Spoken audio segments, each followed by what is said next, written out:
forward to a packed agenda that we have for all of you today, and want to welcome you all to the meeting. Also want to welcome Vice Provost of Academic Affairs, Dan Schwartz. He is a new board member from UConn. Dan, would you please introduce yourselves and give us a little bit of background for the other members? Good to be here. Dan Schwartz, Vice Provost for Academic Operations, actually is my area. Been at UConn since 2010.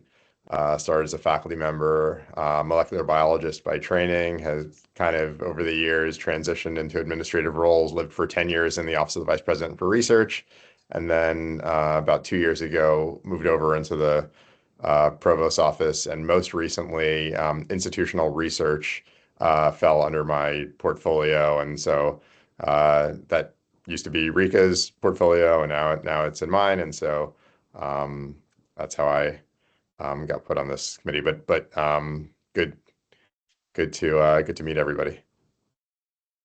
Great. Thank you so much, Dan. We welcome you and your expertise to this executive board. We're excited to have you. And then I'd also like to announce that the Department of Housing as a new agency, we will be voting on adding them to our executive board shortly in today's meeting. So would really appreciate the fact that Department of Housing is happy to be joining us. And we'll need to go a little bit out of agenda. I think, Katie, correct me if I'm wrong, I think we were gonna take that vote earlier in the meeting so that they could fully participate. Yeah, we're doing the vote first, and then we're going to do projects. Okay. Presentations. Perfect. And again, I can't see anybody. So is there anyone from the Department of Housing who would like to introduce yourselves and share a couple comments with us? Sure. Julian Pierce, Deputy Commissioner. Thank you all. In terms of comments, I mean, we're super excited to be a part of this work. I think we realize, especially on the homeless service side, the potential of data sharing and collaborating for maximization of impact is going to be hypercritical. The homelessness crisis is really, really daunting a lot of our service providers, and they're looking to the state to really leverage each other's resources and expertise to really have an impact on the issue. And we know data is a critical component of that. So if the vote passes, really excited to get involved and looking forward to working with you all.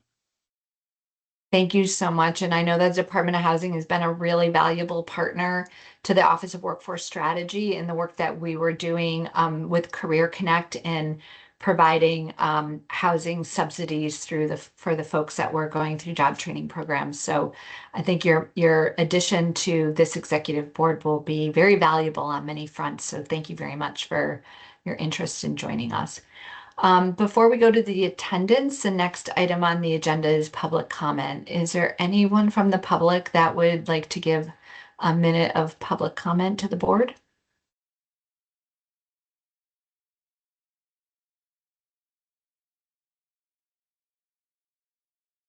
Okay, seeing none, as long as I didn't miss anyone, we'll move forward to attendance. And Katie, could you please take attendance for us? Yep, you got it. So Patrick Flaherty, proxy for Department of Labor.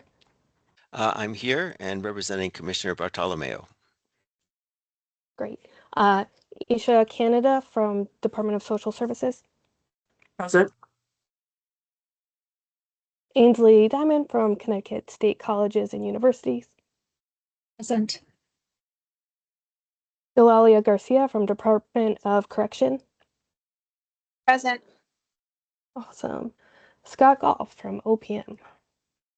Present. Stacy Gerber from Department of Children and Families. Tim Larson from Office of Higher Ed. Here. Chris McClure for Department of Mental Health and Addiction Services. Present. Alice Pritchard from Technical Education and Career System Services. Sorry, I totally butchered that. It's okay. You did fine, Katie. I'm here. Gary Roberts from Judicial Branch Court Support Services Division. Present. Erlene Russell Tucker from Department of Ed. Present, and I may need to leave. If I will leave before the vote, Ajita Gopalakrishnan is here as my proxy. Thank you so much. Dan Schwartz from UConn. Present. Elena Trueworthy from Office of Early Childhood. Present. Kelly Valeries from Office of Workforce Strategy. Present. And Maura Polsey from proxy for Conference for Independent Colleges. Here. Great. Thank you so much. And we have a quorum. Okay, thank you very much, Katie. So our first up on the agenda is a vote to approve adding the Department of Housing. So may I ask for a motion to approve the Department of Housing joining the Executive Board of DataLinkCT, formerly P21? Kelly, I'm happy to move the adoption and allow the Department of Housing to join this august group at DataLink. Great, thank you That's so Tim much, Larson. Tim. Thank you, Tim. Do we have a second? I'll second. Yep, go ahead. Okay, great. Do we have the documented who seconded? Again, I'm sorry, I'm not seeing anybody today. I have Tim Larson made the motion and Patrick seconded. Perfect. Okay, this time we'll open it up for discussion. And do we want to share the recommendation to add the Department of Housing?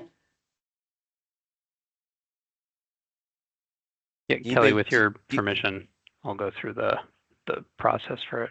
Patrick, sorry. Great, thank you, Scott. Just for folks as a refresher, we've not sort of done this in a while. There's a process that's in the enterprise MOU for bringing on a new agency, which basically when the board sort of makes a recommendation, which this board in the past has spoken a couple of times about sort of bringing Department of Housing into it. And then we talked more about the homelessness data last year. Then OPM, we go and sort of work with the agency to make sure they understand the process. And DC Pierce and his colleagues have been wonderful to kind of work with over the past few months and go through some of the steps. And then we provide a recommendation in a letter back to the board. That's a lot of steps, but it's just to make sure that we're not adding folks kind of willy-nilly to this, and that you've got a role both in making recommendations that we follow through on, and then to review that and goes to the vote beforehand. So you have all of that before you, again, for the reasons that I think have already been covered and folks will go through. This is a welcome addition that I think folks have been excited about for a while. And with the transition, we've had the transition for the HMIS, the Homeless Management Information System data last year. It's kind of even more timely, and with the weather outside and the conditions that people are facing if they're unhoused, then it's again, hopefully the right time to bring DOH into it. But you have the letter as a sort of formal step in the recommendation process, and then the board can kind of discuss and vote. But just as a reminder, that's the steps we go through because we haven't done this in a little while. All right, thanks.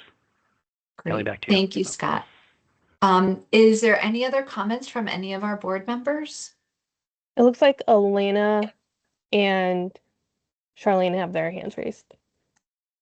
Perfect, Elena.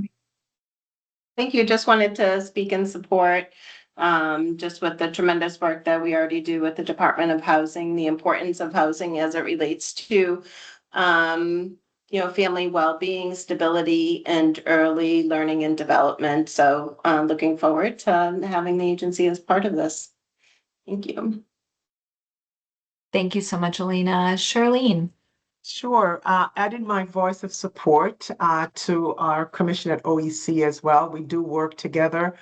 We worked with DOH. And for those of you that don't know, in the 24-25 school year, we had 5,137 students experiencing homelessness in our state. And so it's so important. We know the connection between being housed and educational attainment. So we gladly support DOH being brought into the fold here so we can leverage our resources and alignment together and including our data to be able to be intentional in our efforts to be supportive. So thank you very much. Thank you so much, Charlene. And next, I think I saw Ayesha. Yes, I too just want to share my support for housing, joining this construct and this board. Housing continues to be a wonderful partner with social services, more recently in the opportunity centers, as we're helping, some priority, I would say, groups who have young children, and we know that being unhoused also impacts their ability to move from crisis to career and to move on. So thank you for the Department of Housing with all their help. So glad to have them part of this group. It's great. Thank you so much. Is there anyone else?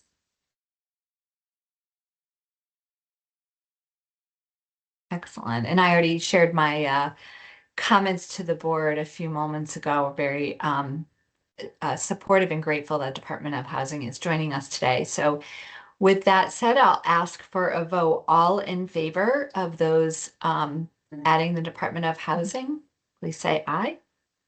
Aye. Aye. Aye. Any opposed? Any abstained? Excellent. The vote passes. Congratulations, DOH.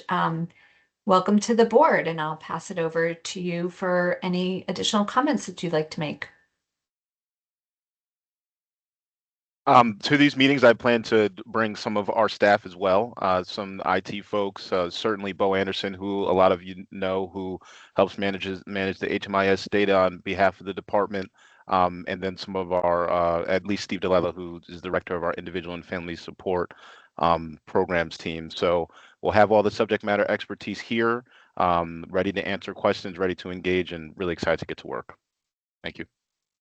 Excellent. Thank you so much. The next agenda item is a nice, easy one for us. It's the calendar for 2026.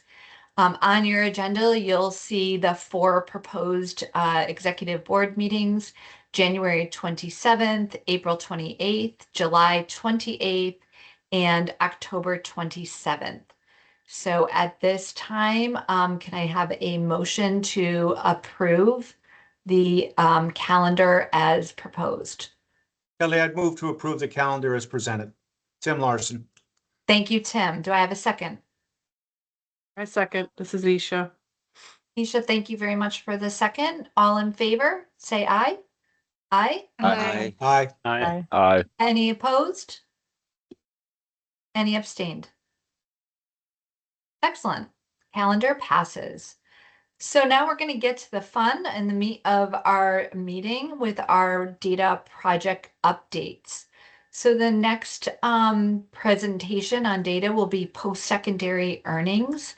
And I'm excited that I got a chance to get a glimpse of this at our Board of Ed meeting a few weeks ago. And I want to welcome Ajit and Patrick to present on the amazing work that they've worked on together.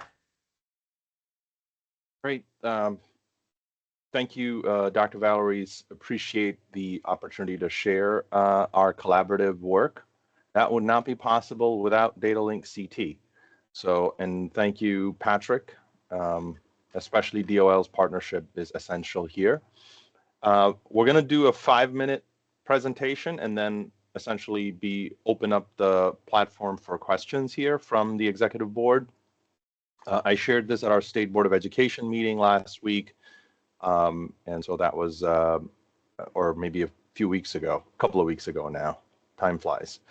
So what you're looking at is is the actual live dashboard from our EdSite data portal. It shows you essentially the earnings of high school graduates going as far back as 2007, meaning students who graduated in 2007. We are looking at their earnings essentially 17 years out. And we can look at earnings because we have a process of matching through DataLinkCT and Department of Labor that allows us to match this data for individuals working in Connecticut. And essentially what you see here is the value of a post-secondary credential. We combine this with the National Student Clearinghouse data so that we can sort of triangulate which of our graduates actually earned a college credential versus which students didn't. Blue line represents those with a college credential, and the orange line represents those without a college credential. And you see what you have probably heard in a lot of public research and presentations, that those who earn a college credential have significantly greater lifetime earnings than those who do not complete a college credential. That's essentially the big takeaway.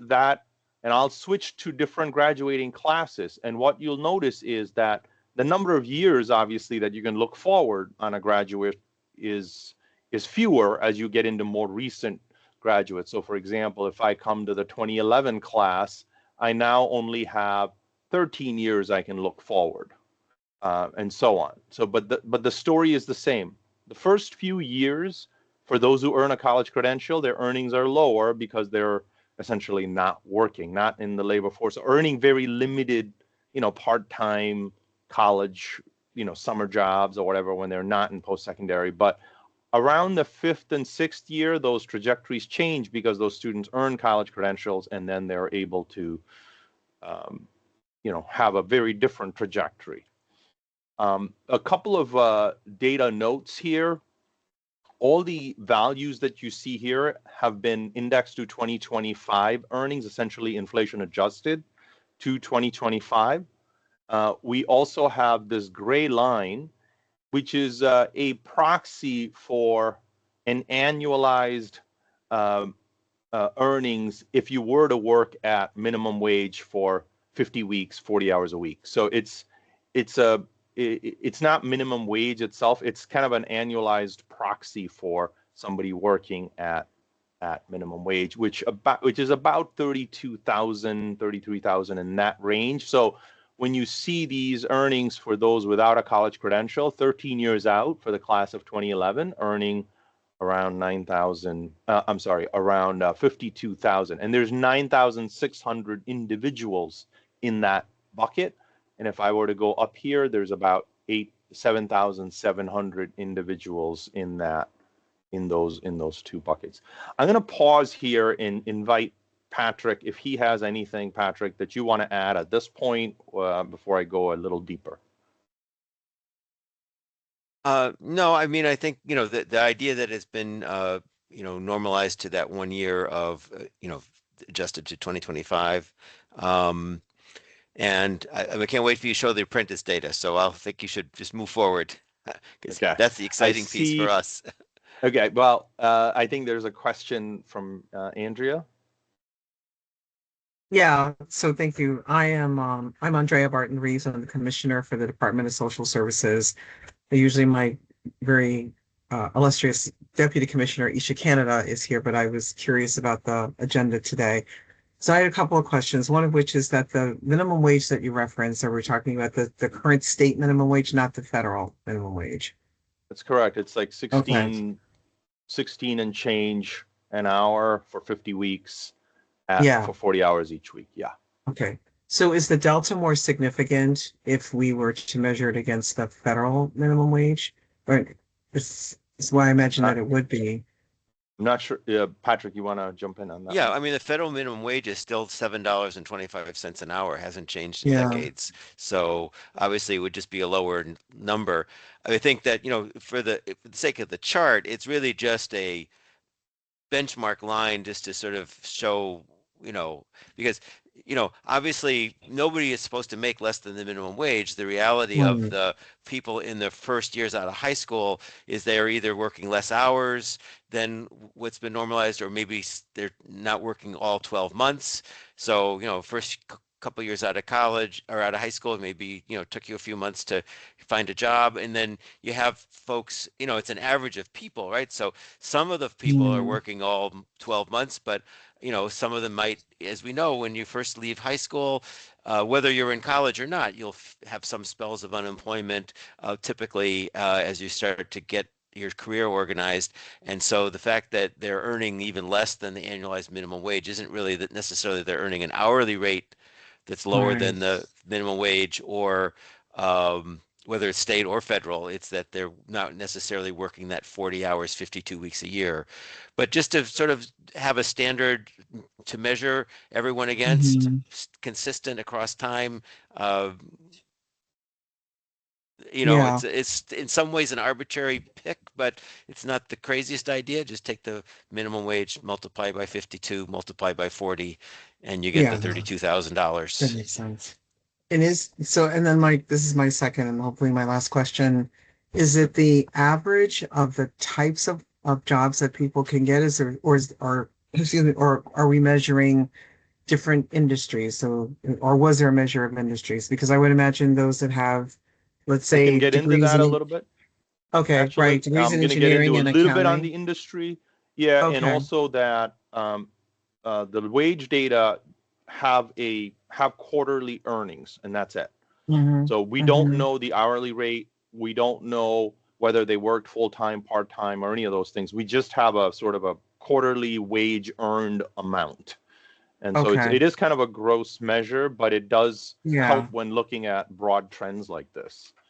Okay. So I think why this is important to us as an agency is because we have one opportunity center where we help people who are at the lowest income rate, and we're about to open another in a few months in our Norwich office and a few more. And this data is really important to us to help determine what level of support we need to provide people who come to our opportunity centers and are looking for not just support to sustain themselves, but to move to careers.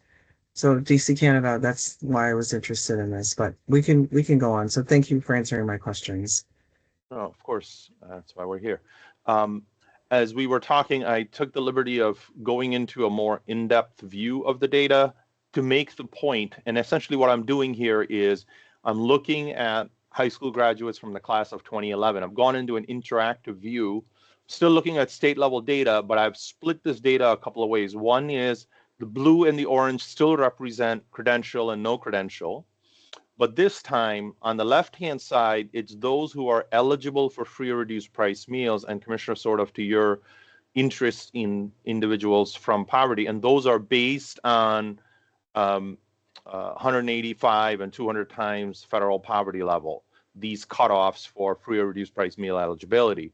And those come from DSS data, actually, based on SNAP, TANF, Medicaid, reduced Medicaid, free Medicaid, et cetera, plus as well as undocumented individuals who might fill out the form in school, or those who are maybe documented but don't want to partake in government services or whatever, right? So this is from the school level free or reduced price meal eligible data.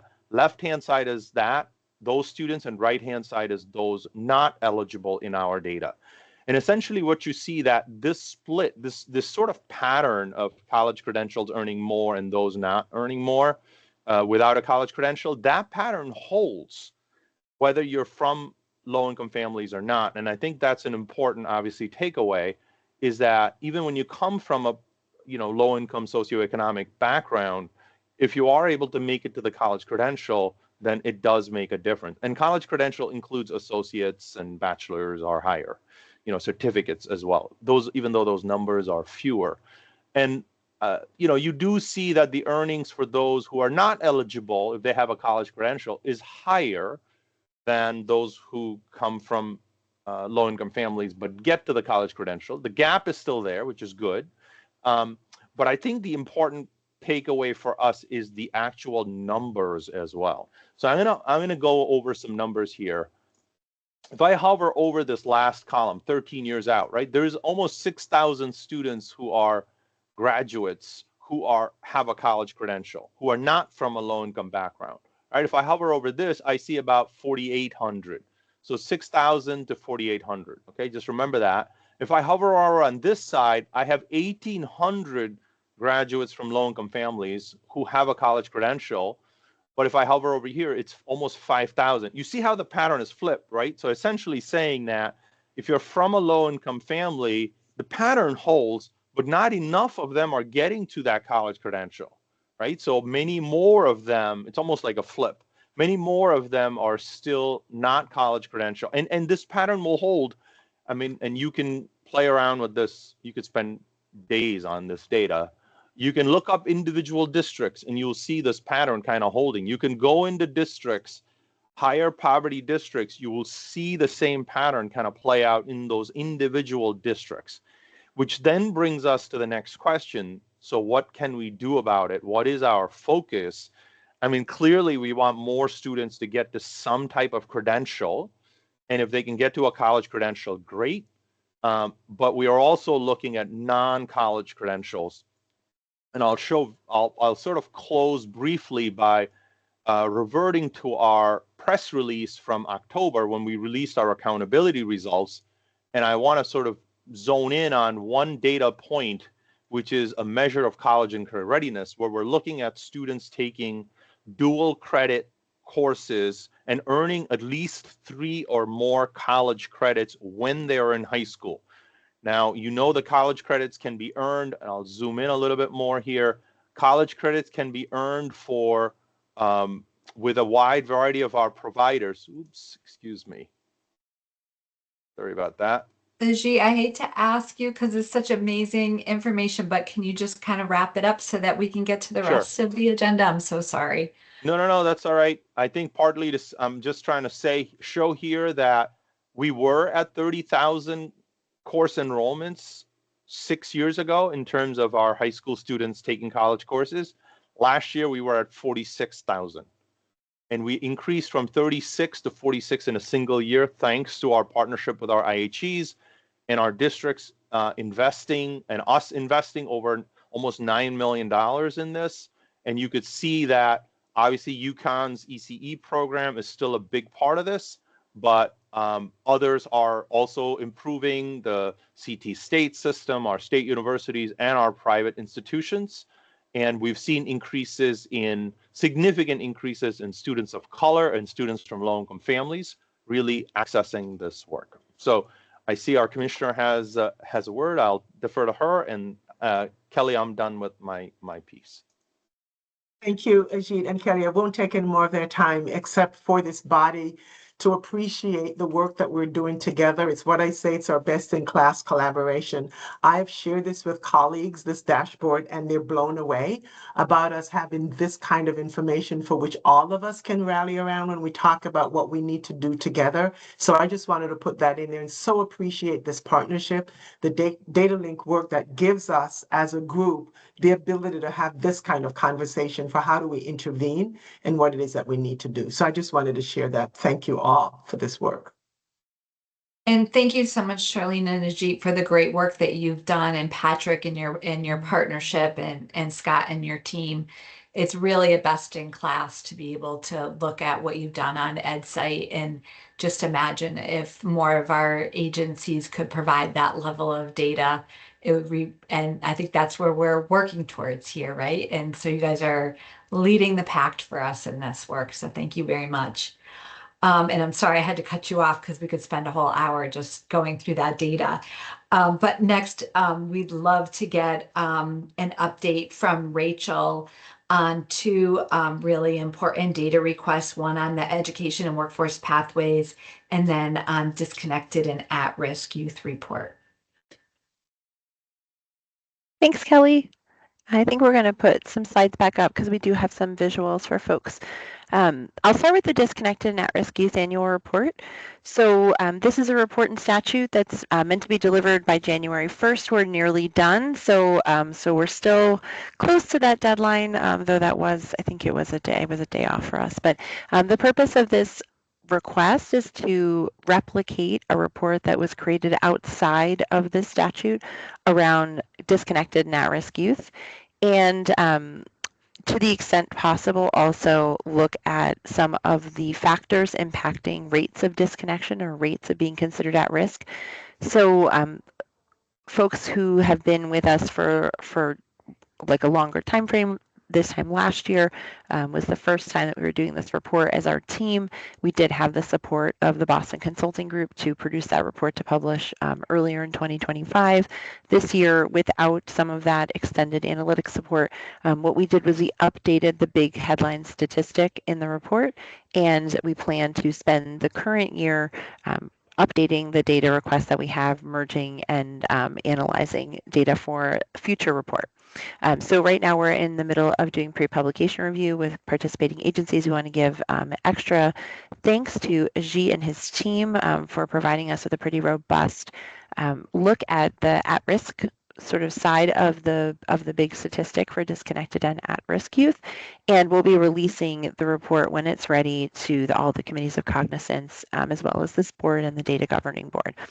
We're hoping that in the future we'll be looking at updating the data extracts, like I said, rematching, so that we can do an updated analysis focusing on what happens when folks graduate, and what is the likelihood or rate of disconnection at that point, and what does it look like to reconnect later on. So that's the state of the disconnected and at-risk annual report, at-risk youth annual report. So I just want to give folks, there was something in the chat, but that was related to Ajit's presentation. Before we move on to education and workforce pathways, any questions? Okay. So we can move on to our next slide. There's a couple of slides about the Education and Workforce Pathways report.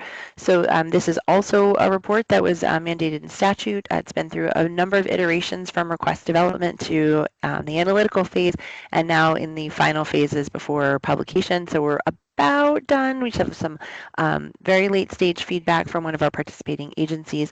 We will be launching a report, a data workbook, as well as an exploratory dashboard. And those are all imminent, so we're hoping within another week or so. The next couple of slides just provide some of the high-level findings from the presentation that we offered for the Governor's Workforce Council back in December. So on the next slide, we have our top-line findings. So this report combines workforce program data, higher education data, and State Department of Education and CTEX data to explore some of the ways that our employment and wage outcomes, how they might differ based on the programs that people participate in after high school, and what are some of those pathways. What I really loved about what we were just hearing from Ajit and Patrick is that we see what happens after high school graduation in terms of wages, but what are some of the steps that we take to get to those wage outcomes, and how could those vary over time? This is the first time that something like this has been done. So we have a study period that's listed here, but not every contributing agency provided data for every year. So for the sort of over the study period for the agencies that submitted data, we have over 700,000 program starts. What counts as a start and a complete also varies based on the data source. There was a suspicion that perhaps pathways were, there were many steps. People did multi-step pathways. They did one program, that perhaps they transferred to another program. The pathways really vary based on the kinds of programs where people started and the duration of those programs. People who participate in education and workforce development programs experience some wage growth within 8 quarters of program exit or program completion. So that's within 2 years. But again, a lot of that wage growth and those wage trends really vary based on the starting point, the kind of program they've participated in. We anticipate that with an even longer view, just like we saw, we might see even more wage growth proliferate. And the passage of Public Act 25-119 is going to enhance the analytics in future reports, because there's a number of data sources that we have that provide a good amount of information, but in some ways are kind of like a monolith for programs that might be, more interesting to explore at the granular level, whether it's at the specific program, institution, or workforce board. So I'm not sure, do we have time to run through the next couple of slides? I just want to be mindful of time. So these are the top line takeaways. The next few slides just get in a little bit deeper, and we can do that if we have time. We can spend 1 or 2 more minutes. Yeah. 1 or 2 more minutes. Let's skip ahead, because I want to talk a little bit about Research Collaborative, because that's on my agenda too. So folks have you on these slides. I've just taken the 3 top line takeaways I presented, and we have a few other tidbits that you can dive into. But let's go to. Do you want me to just go to? Let's do that. The request Research pipeline. Yeah, request pipeline, research collaborative, whichever one is good. One thing I'll say, and we learned so much from the Education and Workforce Pathways report. We provide a fair amount of caveats on sort of what is possible to do with the data that we have and what we can do in the future. So one of the things that we're really interested in thinking about is this idea of completion. What does it mean to participate and complete a program? Some programs are designed for people who are upskilling, reskilling, who are going from underemployment to full employment, where it falls in your life course. So there's all kinds of really rich questions that we could be asking of these data, and we're really excited about the next version of that report. So that's also very imminent. What you see here is our data request pipeline. So Katie and I work together with data request development, establishment of the data sharing agreements, and getting these things to their analytical phases. And we have a full plate as per the usual. Although we're really proud of the fact that a number of things that were sitting in that incoming request and review and development and approved column all the way to the left are in the middle and or in the right-hand column. So we've really moved a number of projects through the pipeline all year long. We've got a lot of things under that pre-publication review in the bottom right corner. So there's a number of really rich projects that are circulated for signature and about to be in that match, merge, transfer, moving into analytical phase. And we're really excited about that work. That work is all governed by work we do together related to our learning agenda. And so the thing that we're going to be doing in the current year is updating that learning agenda. So that would be bringing us to slide 20. There we go. These are our research priorities, and we spent a good amount of time 2 years ago developing this learning agenda with all of our participating agencies. When you receive this slide, what you'll see, this slide deck, what you'll see is that we're planning to, it's part of the grant, to establish what we're calling a research collaborative.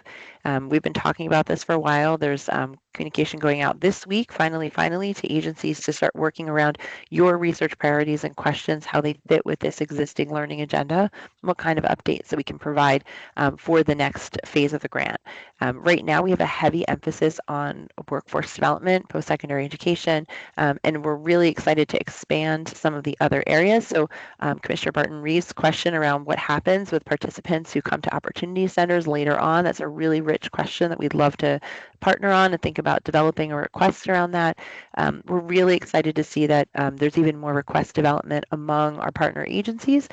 Typically, DataLinkCT has functioned in response to outside researcher questions, but we're seeing our brother sister agencies step up and say, we have questions and we want to understand how to use research to better inform the work that we're doing. So within the next few hours, your data governing board members will be receiving communication from me to start arranging early conversations around this and your research priorities so that we can establish what we're calling research-ready data sets to explore those with you in partnership. That is my research and evaluation update. And there's more in here for you to review separately, but you can reach out to Katie or myself in the future. I think we're going to talk about the Secure Data Enclave next. Great. Thank you so much, Rachel, for that and for your presentation at the GWC. I know several of the folks that are on this executive board were there and were able to benefit from the whole presentation. Thank you to the team for all of the work in all of your projects. I know it's a lot. So Katie, could you please give us a quick update on the active data projects, or was that included in, that was included, Rachel? Rachel kind of covered it, but okay.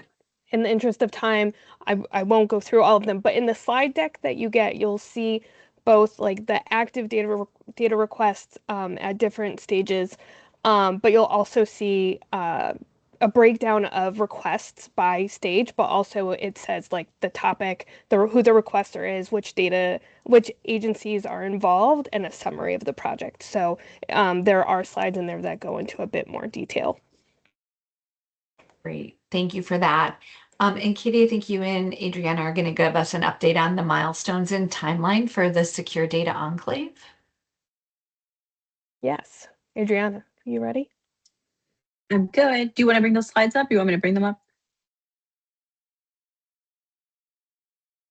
Awesome. You see them? Okay. Yes. Thanks, Katie. So hi, everyone. For those who don't know me, because I think we have some new folks here, I'm Adriana Sanchez-Dominici. I'm a data and AI governance consultant working with OPM as the project manager for the Secure Data Enclave development here. I'm just going to go through a few things. This will be a relatively quick update, so maybe we can go back to some of the discussion about the projects. That's always really interesting for me to sit and listen to these, what the data is actually being used for after sitting so much time on the technical side. Katie, if you want to flip. We always like to bring back the executive board resolution because really this is a neat job of summarizing the motivation and really the purpose of standing up the Secure Data Enclave. So an assessment was done to really get an understanding of some of the existing gaps, room for improvement in terms of efficiency for the current process and currently how data transfer, data movement, collection of data happens for DataLinkCT. And this is the resolution summary that this group of individuals came up with to basically allow for OPM to kind of go on this journey to figure out the best fit, the best technical solution for having a secure environment where we can do our data movement, data transfers, reviews, and analysis ultimately of the data. So this is the authorization here that basically the group has kind of gone through the process of looking for a centralized solution, building a centralized solution to allow for a more streamlined approach to sort of moving data around. Katie, if you want to flip to the next one. I want to spend a little bit more time on this slide because Secure Data Enclave is not a term that is specific to DataLinkCT. There are secure enclaves, secure data enclaves, secure research environments, trusted research environments, all that are kind of sort of synonyms to basically what we're building here for the purposes of DataLinkCT. But this is our definition, which basically just encaptures what we have built and our approach to building an environment that is a fit for what DataLinkCT needs. So when we're talking about the Secure Data Enclave or Enclave, we're referring to a cloud-based secure environment that does leverage Microsoft Azure to access files stored at the state's data center. Again, we're really sort of talking through the different components that have been brought together to make this possible. The stored files utilize permissions and role-based access to make files available for matching and analysis to the appropriate parties defined for DataLinkCT operations. Basically, what this definition is supposed to sort of bring to the table is the fact that this is an environment that is created with state resources within the state, with our sort of our BITS colleagues who are hands-on keyboard sort of working to build this environment. And the whole logic for how the data is protected and is preserved within this environment uses permissions and role-based access. So we already have roles that are very specific to DataLinkCT that were defined even before the Enclave existed. And those roles continue to exist in the Enclave. And basically, we've sort of designed it so that only those who need access to particular types of data for the purposes of doing their duties with respect to DataLinkCT continue to just have access to those things. Katie, if you want to flip one more. So I'll go through this pretty quickly. This is basically where we are with the project. We've had some really exciting things happen over the last couple of months. We have in Q4 of last year, things kind of ramped up after we got over a hurdle that really took up a bulk of the summertime. It was establishing that connection between Axway, which is our data ingestion tool, our data transfer tool that is used across the state, and actually getting over to Azure where we can sort of access the data. So we were kind of experiencing a hurdle over the summer that we were able to resolve in around the middle of October, and then things really started to ramp up shortly after that. And we've been able to sort of collaborate with a lot of different folks, namely our data integration hub at the Department of Labor have been rock stars in terms of just getting things moving really, really quickly to kind of get through some of the things that we had as milestones, namely getting Data Ladder installed into the Secure Data Enclave has been successful. So we did that with a sort of temporary license with the Data Ladder team directly. And we also had that we have the full license sort of in the Secure Data Enclave, which is a huge win for this project, because that really, as we all know, the data matching component, the usage of personal information is part of the riskiest component of all of this, right? It's what we're all concerned about, making sure that we have that security around that. So moving the data matching sort of process into the secure closed environment is really, really critical and an important milestone. So everyone, I think Patrick and his team have been really, really awesome in their collaboration to just get this over the finish line. So that was really exciting for us. Also exciting for us is a production deployment for Axway. So as we kind of talked through in the last couple of meetings, we've had a custom design curated for DataLinkCT specifically of Axway. So Axway is the state's tool for securely transferring file and transferring data to where it needs to go. And we're continuing to use that for DataLinkCT, but we have a custom one that is specific and does the automatic routing of each type of file into the secure data enclave. So that's been successfully deployed to production, and we're really excited about that. That was in December. December was really busy for us.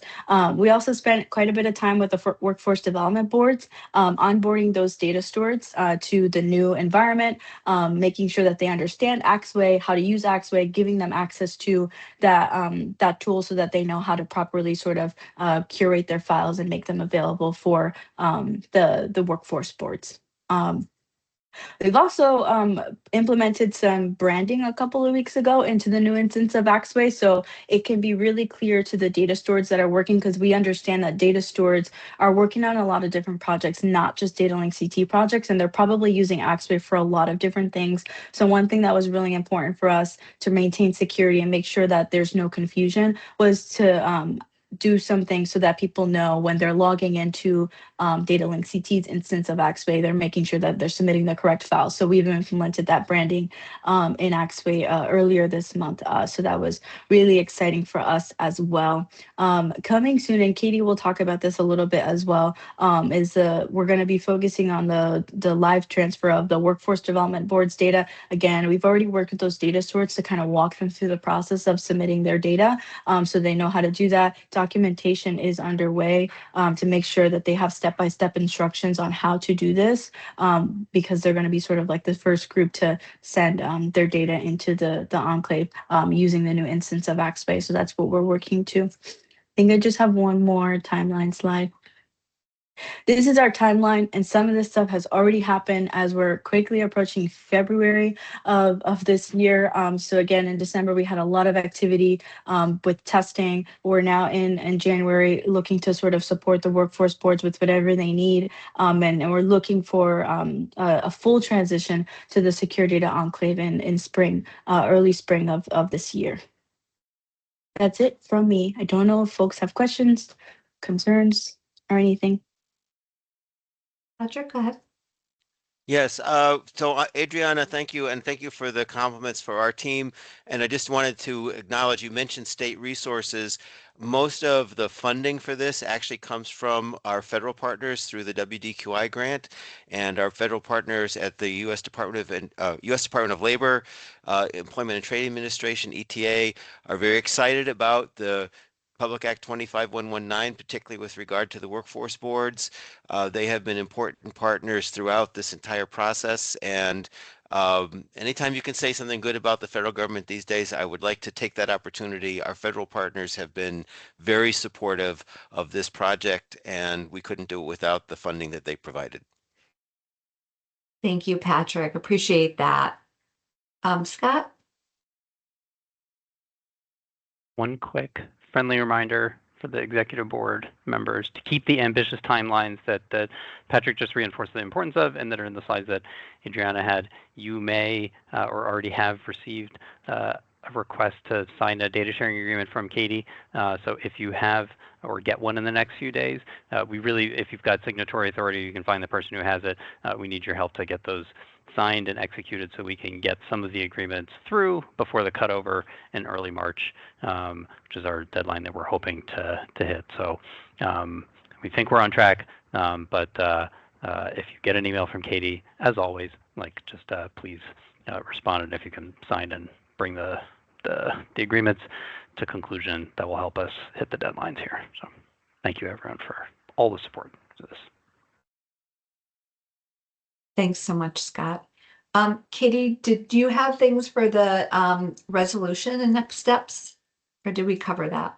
We covered it. I do want to say, I just want to thank everybody here and your data governing board members, especially, and your security teams and your legal counsel for playing a really significant role in creating this enclave. We wouldn't be here without your help and support and guidance. A lot of your requirements to securely store data vary agency to agency, and all of your active engagement in this process has been huge. So it's great that we'll be at this point where we can start using this enclave in March, and we couldn't have done without any of you, or without all of you. So that's so the next steps are, please sign data sharing agreements so that we can finish what's outside of the enclave before we have to start using the enclave. Thank you, Katie. I think we have two more substantive items left. One is just to give a little bit of background on Public Act 25-119 that was mentioned just a few moments ago. And I just wanted to, for some of you who haven't heard this, I think in our last meeting we looked at it. But Public Act 119 has added the requirement for the workforce boards to submit data on all of their workforce training programs, whether they're WIOA funded, state funded, or grant funded, or other funded, into P20Win.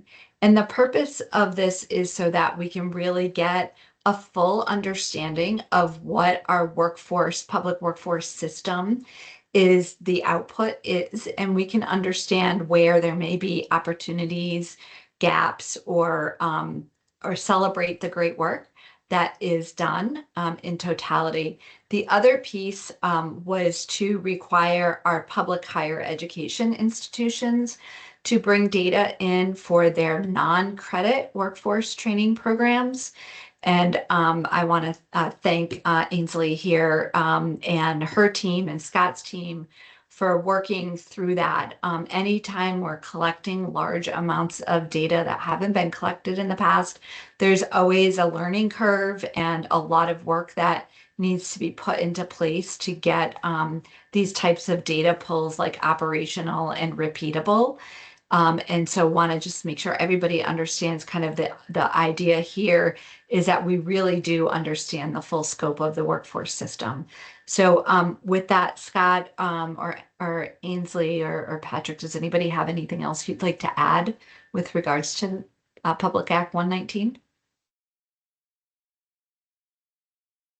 Just reiterate the gratitude and to all the many parties involved in it, the higher education institutions, Department of Labor. I think we are ready to go for both UConn and CSCU for the data transfers, and I think we're just pending some legal review for the 5 boards. But I think that's it'll open a window into a lot of workforce programs, and I think that we'll talk about the value of that a little more in a second. But it's taken a lot of work, and I appreciate the time from folks to get there.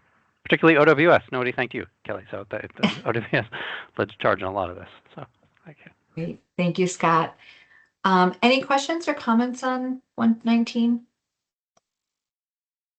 Okay. Our next agenda item is just a quick update on Workforce Pell. So HB1 did include expanding the Pell grants to non-credit workforce programs. And there's a lot of kind of requirements of that system that is going to require really great data to be able to provide eligibility for those programs. So these are non-credit programs that are provided by credited institutions. Right. So it's if you have to like our public college and universities and our private universities are eligible. And there are programs that are less than 500 hours and between 8 and 10 weeks long. There's also requirements that 70% is completion rate for people going through those programs. And 70% of those that are completed need to be employed within a certain time frame. So there is also rulemaking around what is considered an in-demand occupation or training program and what is high wage and or high need. So there's a lot of rules that are left up to individual states to make some of those determinations.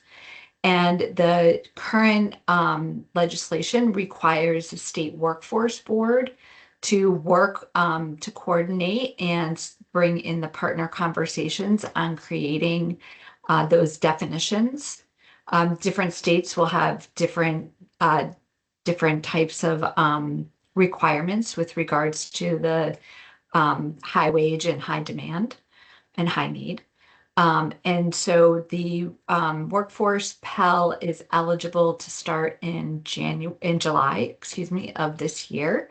But there's a big national conversation happening around whether, what is going to be eligible or not. And the other piece to eligibility is there has to be at least a year's worth of data to back up the 70/70 rule. So that meets your eligibility requirements. So I think a lot of students are looking at this as maybe being able to launch in July with a very limited number of programs. Like some states are saying, if we have one or two, and other states are saying, we're going to need longer than July to do this work.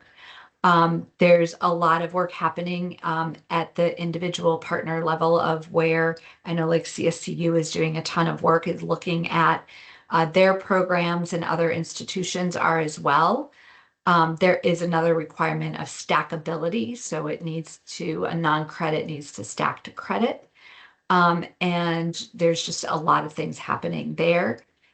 We are working with OPM and OTG on some frameworks of how they would like to see this rolled out. And we'll be able to share more from their perspective, hopefully much sooner than later, as we're all really interested in jumping in together and working on this.